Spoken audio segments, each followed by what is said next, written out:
কিছুমান বাকলি থকা মাছৰ নাম। কাৱৈ মাছ,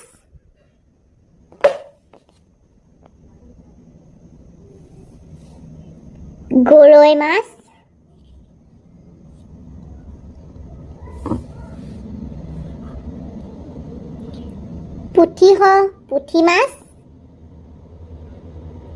পুঠি মাছ,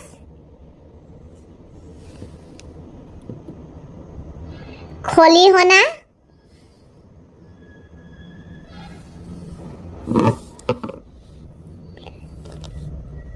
ৰৌ মাছ,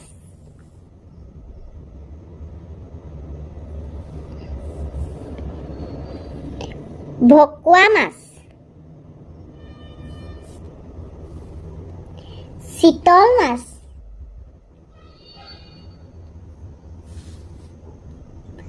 ইলিছ মাছ,